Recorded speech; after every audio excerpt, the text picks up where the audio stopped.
पिछले वीडियो में हमने देखा था कि कई बार कुछ खर्चे ऐसे होते हैं जिनका हिसाब हमसे छूट जाता है।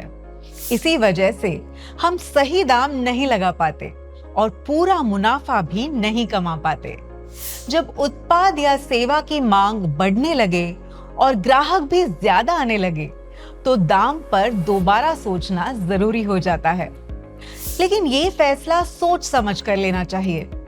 इस वीडियो में हम बताएंगे कि खर्चों को ध्यान में रखकर आप उत्पाद या सेवा की कीमत कैसे समझें और ग्राहकों को ये बात आसानी से कैसे समझाएं।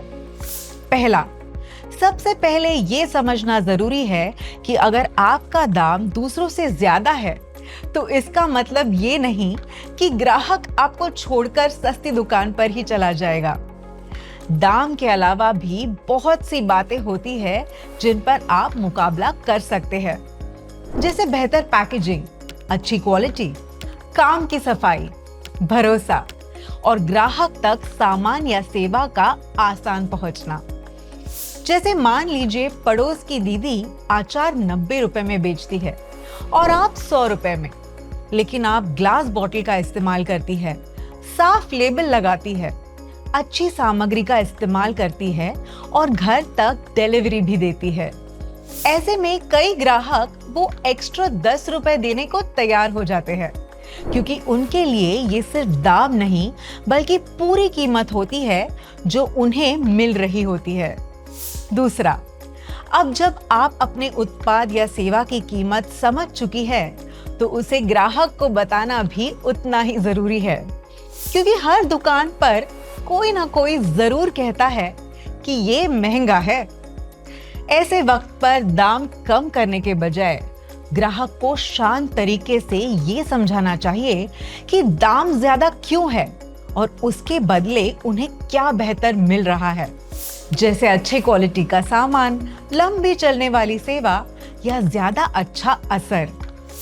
मान लीजिए आप पार्लर चलाती है और आपका फेशियल दूसरों से महंगा लगता है, तो आप ये बता सकती है कि इसमें अच्छी क्वालिटी का जेल और क्रीम इस्तेमाल होता है जो हर स्किन टाइप के लिए बेहतर है और जिसका असर ज्यादा देर तक रहता है।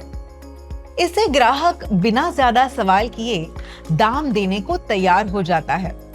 तीसरा, फिर भी अगर कुछ ग्राहकों को दाम ज्यादा लगता है और आप अपने खर्चे पहले ही कम कर चुकी है, तो आप दो तरीके अपना सकती है।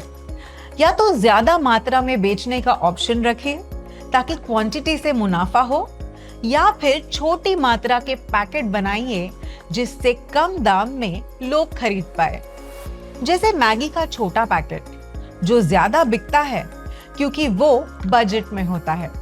आखिरी और सबसे जरूरी बात यह है कि पुराने ग्राहकों के साथ रिश्ता बनाए रखना जरूरी है, क्योंकि जो ग्राहक बार बार आते हैं वही काम को आगे बढ़ाते हैं। इसके लिए आप छोटा सा ऑफर या डिस्काउंट दे सकती है, कभी कभी फ्री सैंपल्स दे सकती है, या भरोसेमंद ग्राहकों को साफ हिसाब के साथ उधार की सुविधा भी दे सकती है। इन तरीकों से आप बिना दाम घटाए ज्यादा ग्राहक जोड़ सकती है और पुराने ग्राहकों को वापस आने की वजह भी दे सकती है। ऐसी अधिक जानकारी के लिए मल्टीप्लाई से जुड़े रहे। मल्टीप्लाई, फाइनेंस का ज्ञान कहीं भी कभी भी।